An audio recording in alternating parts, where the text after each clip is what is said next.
నమస్తే. నా పేరు డాక్టర్ డివిఆర్ రెడ్డి అండి. నేను మెడి9 హోమియో హాస్పిటల్లో పనిచేస్తున్నాను. ఇప్పుడు మనము మెడి9 అంటే దానికి ఎం అంటే మెడిసిన్, ఈ అంటే ఎక్సర్సైజ్, డి అంటే డైట్, ఐ అంటే ఇమ్యూనిటీ. ఇమ్యూనిటీ అనేది చాలా అవసరం మనిషికి. ప్రతి ఏ వ్యాధి అయినా శరీరంలోకి ఎంటర్ కావాలంటే ఇమ్యూనిటీ తక్కువ ఉండే వాళ్ళలో ఎక్కువగా వస్తుంటాయి. సపోజ్ జలుబు ఇలాంటివి ఎక్కువ వైరల్ ఇన్ఫెక్షన్స్ ఇలాంటివి ఎక్కువగా వచ్చే అవకాశం ఉంటుంది. సో ఇమ్యూనిటీ ఉండే వాళ్ళలో రోగనిరోధక శక్తి ఎక్కువగా ఉండడం వల్ల వేరే వ్యాధులు వచ్చే అవకాశం తక్కువగా ఉంటుంది. సో ప్రతి వాళ్ళు ప్రజెంట్ కరోనా వచ్చిన తర్వాత చాలామందిలో అవగాహన బాగా వచ్చేసింది. ప్రాపర్ డైట్ తీసుకోవడము, ఎక్సర్సైజ్ చేయడము, ఇవన్నీ కేర్ తీసుకోవడం జరిగింది. సో ఇంకా అవేర్నెస్ రావాల్సి ఉంటుంది. ఇవే చేయడం వలన డైట్లో కూడా చాలా జాగ్రత్తలు, అంటే ముఖ్యంగా మసాలా ఫుడ్, ఇలాంటి జంక్ ఫుడ్ అవాయిడ్ చేయాలి. హోమ్ ఫుడ్ తీసుకోవడం వల్ల మనకి ఇమ్యూనిటీ లెవెల్స్ పెరుగుతుంది. సపోజ్ ప్రాపర్ ఆకుకూరలు, పండ్లు, పాలు, ఇంకా ఇలాంటివి తీసుకోవడం వల్ల బెవరేజ్, డ్రై ఫ్రూట్స్ ఇలాంటివి చాలా ప్రిఫర్ చేయాలి. ఇవి తీసుకోవడం వల్ల మనకి ఇమ్యూనిటీ లెవెల్ పెరుగుతుంది. ఇంకా తగ్గటం లేదు, ఇంకా ప్రాబ్లం. కొంతమందిలో ఎంత తిన్నా కూడా బాడీ అబ్జార్ప్షన్ అనేది చాలా ఇంపార్టెంట్. అది లేకపోయినప్పుడు మీరు ఏం తిన్నా కూడా బాదం పప్పు తినండి, జీడిపప్పు తినండి, ఉపయోగం ఉండదు. సో ఎందుకంటే మీ శరీరం అనేది మన డైట్లో ఉన్న న్యూట్రిషన్స్ తీసుకోవటం లేదనమాట. సో అలాంటి సమస్యలను మనము అధిగమించాలి అంటే డైజెస్టివ్ సిస్టమ్ బాగా చూసుకోవాల్సి ఉంటుంది. సో డైజెషన్ అయితేనే మన ఫుడ్ తినడానికి ఉపయోగం ఉంటుంది. డైజెషన్ లేకుండా ఊరికే తినడం వల్ల అది వేస్టేజ్ కింద పోతుంది, అంతకు తప్పితే ఉపయోగం ఉండదు. సో మనం తింటున్నాం కదా అని నెగ్లెక్ట్ చేయొద్దు.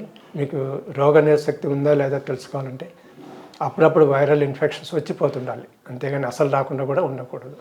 అసలు రావటం లేదు అంటే ప్రాబ్లం, మీ బాడీలో ఏదో ప్రాబ్లం ఉన్నట్టు లెక్క. సో జలుబు ఇలాంటివి చిన్న చిన్న వ్యాధులు వచ్చిపోవడం వల్ల బాడీకి తగిన ఇమ్యూనిటీ లభిస్తుంది. సో జలుబు వచ్చిన వెంటనే దానికైతే తగ్గిపోవడం మీకు రేషన్స్ పవర్ ఉంది అని తెలియజేస్తుంది. ఒకవేళ జలుబు వచ్చి మీకు వారం, 10 రోజులు, 20 రోజులు మెడిసిన్ వాడేంతవరకు తగ్గట్లేదంటే మీలో లో ఇమ్యూనిటీ పవర్ ఉందని అర్థం. సో ఈ విధంగా మీకు మీరు అసెస్మెంట్ చేసుకొని డాక్టర్ని సంప్రదించే టైంలో మీరు సంప్రదించాల్సి ఉంటుంది. అతిగా ఎక్కువ మందులు కూడా వాడకూడదు. ముఖ్యంగా ఈ రోజులలో చిన్న జలుబు వచ్చిందంటే ఒక పారాసిటమాల్ ఇది వేయడము, అంటే యాంటీహిస్టమైన్స్ వాడడము, అది కాదంటే యాంటీబయాటిక్ వాడడం, ఎవరికి వాళ్ళే తీసుకోవడం జరుగుతుంది. సో ఇలాంటివి చేయడం వలన మీకు తెలియకుండా మిమ్మల్ని మీరు హాని చేసుకోవడం అవుతుంది. ఎవరో వచ్చి హాని చేయాల్సిన పని లేదు, మీకు మీరే చేసుకుంటున్నారు. సో దాన్ని మీరు దృష్టిలో పెట్టుకొని అనవసరమైన మందులు వాడకుండా అవసరమైనప్పుడు డాక్టర్ సలహా మేరకు మందులు వాడడం చాలా ఇంపార్టెంట్. సో ఇవన్నీ మీరు గమనించి ప్రాపర్ డైట్, ఎక్సర్సైజ్, వీటితో పాటు సరిపోయిన నిద్ర కూడా అవసరం. ఈ రోజుల్లో మన లైఫ్ స్టైల్ చూస్తే నిద్రపోయే టైంలో పని చేయాల్సి వస్తుంది, పని చేసే టైంలో నిద్రపోవాల్సి వస్తుంది. సో ఇలాంటివి కొంచెం జాగ్రత్తగా హ్యాండిల్ చేయాలి. ఇది చేయకూడదు అని చెప్పలేము, ఎందుకంటే ప్రజెంట్ సిచ్యువేషన్ అలా ఉంది. సపోజ్ ఐటీ జాబ్స్ ఉన్నాయి, అవన్నీ నైట్ అవర్స్లో పని చేయాల్సి ఉంటుంది. సో వాళ్ళు జాబ్ మేనేయలేరు కాబట్టి మనం చెప్పినవి వాళ్ళకు అప్లై కాదు. సో అలాంటి వాళ్ళు డే టైం కొంచెం నిద్ర రిలాక్స్ కావడం, మిగతా టైంలో కాస్త మంచి నిద్రపోయి ఇమ్యూనిటీ లెవెల్ పెంచుకోవడానికి ఉపయోగపడుతుంది. నిద్ర అనేది కూడా చాలా అవసరం. డైట్కి ఎంత ప్రాధాన్యత ఇస్తున్నామో నిద్ర కూడా అంతే అవసరం ఉంటుంది.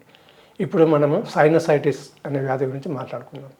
సైనస్ ఎందుకు వస్తుంది, అది ఎక్కడ ఉంటుంది, అది ఏం జబ్బు అని చాలామందికి తెలియదు. కంటిన్యూగా జలుబు రావడము, తుమ్ములు రావడము, తర్వాత గొంతులోకి ఫ్లమ్ రావడము, ఇవన్నీ దాని లక్షణాలు. థ్రోట్ ఇన్ఫెక్షన్స్ కూడా వస్తుంటాయి అన్నమాట.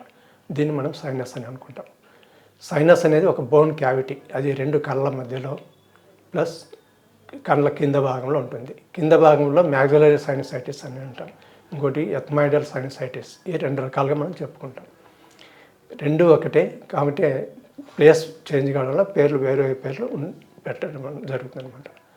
ఈ సైనస్ ఎందుకు వస్తుందంటే ఎక్కువ చల్లటి వాతావరణంలో ఉండడం వలన, అంటే ప్రజెంట్ ఏసీలలో కంటిన్యూగా ఉండడం, తర్వాత చల్లటి ప్రదేశాలలో ఉండడం, తర్వాత చన్నీళ్ళ స్నానంతో కంటిన్యూగా చేయడం, వీటి వలన సైనస్ ఎఫెక్ట్ అయిపోయి ప్రాబ్లం వస్తుంది.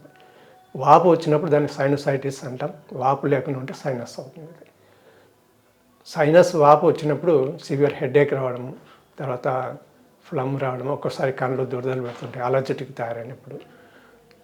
ఇలాంటి సిమ్టమ్స్ మనకు సైనస్ లక్షణాలు తెలియజేస్తాయి. సో వెంటనే ఇలాంటి సిమ్టమ్స్ ఉన్నప్పుడు డాక్టర్ని సంప్రదించి మీరు మందులు వాడుకోవడం మంచిది. ఇలాంటి సైనస్లో ముఖ్యంగా మనము హోమియో వైద్యం ఎందుకు ప్రిఫర్ చేయొచ్చు అంటే చాలా మంచి మందులు ఉన్నాయి. ఇక్కడ అదే అదర్ సిస్టమ్స్లో అయితే ఒకసారి ఆస్పిరేట్ చేయడము, లోపల సైనస్కి ఇంజెక్షన్ ఇచ్చి దాన్ని చేయడం వల్ల మళ్ళీ తిరిగి వచ్చే అవకాశం ఉంటుంది, రికరెన్స్ ఎక్కువ ఉంటుంది. సో అది ప్రాపర్ ట్రీట్మెంట్ కాదనేది మా ఉద్దేశం. సో పేషెంట్స్ ఈ డిఫరెన్స్ గమనించి ఏ టైంలో ఎక్కడికి వెళ్ళాలనేది మీరు తెలుసుకోవాల్సి ఉంటుంది.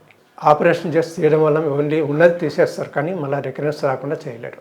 అదే హోమియో మందులు వాడడం వల్ల మీకు లోపల క్లీన్ అయిపోతుంది, ప్లస్ రికరెన్స్ ఛాన్స్ కూడా ఉండదన్నమాట. ఎందుకంటే మేము డైరెక్ట్గా డిసీజ్ కాకుండా ఇమ్యూనిటీ పవర్ పెంచడం జరుగుతుంది. ఇమ్యూనిటీ పెరిగినప్పుడు ఆటోమేటిక్గా మీలో వచ్చే జబ్బు కూడా తగ్గిపోతుంది. సో హోమియోపతి దీంట్లో చాలా బెస్ట్ అని చెప్పవచ్చు. కొన్ని మందులు మనం ఆర్సనికాల్ కానివ్వండి, క్యాలిబైక్రోమ్ కానివ్వండి, సైలీషియా కానివ్వండి, హైడ్రాస్టిస్ కానివ్వండి, ఇట్లా చాలా మందులు ఉన్నాయి హోమియోపతిలో. మీరు సిచ్యువేషన్ బట్టి, సందర్భాన్ని బట్టి మనం మందులు వాడుకోవాల్సి ఉంటుంది. దీంట్లో సైనస్లో కూడా 3 రకాలుగా ఎఫెక్ట్ అయ్యే అవకాశం ఉంటుంది. అది వైరల్, బ్యాక్టీరియా, ఫంగల్. ఈ మూడింట్లో ఏది అనేది ఒక ఎక్స్పీరియన్స్ డాక్టర్ కనుక్కోగలుగుతాడు. దాన్ని బట్టి మనం మెడిసిన్స్ ఇవ్వడం వల్ల సైనస్ పేషెంట్కు పర్మనెంట్ క్యూర్ చేయడం చాలా హ్యాపీగా ఫీల్ అవుతారు మన పేషెంట్. ఇలాంటి చాలామంది కేసెస్ మా దగ్గరికి వచ్చినాయి. వాళ్ళు మాట్లాడేటప్పుడు కూడా ఖర్చు మొత్తం తడిచిపోయింది. అలాంటి సందర్భంలో ముక్కులెమ్మ నీళ్లు కారడము, కళ్ళు దుడ్డలు, రెడ్ అయిపోవడము, ఇచ్చింగ్ ఉండడం, ఇవన్నీ చూడడం జరిగింది. ఆ పేషెంట్ వితిన్ 1 వీక్లో చాలా కవర్ అయిపోయింది. ముక్కులెమ్మ నీళ్లు కారడం తగ్గిపోయింది, స్నీజింగ్స్ తగ్గిపోయినాయి, కళ్ళు రెడ్నెస్ వితిన్ 2 డేస్లో తగ్గిపోయింది.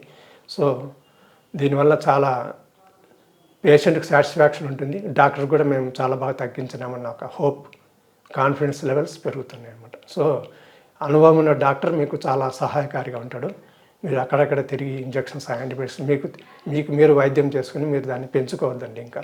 సో ఇమ్మీడియట్గా మీరు అనుభవం ఉన్న డాక్టర్ని సంప్రదించి మంచి ట్రీట్మెంట్ తీసుకుని హ్యాపీగా ఉండాలని మేము కోరుకుంటున్నాం.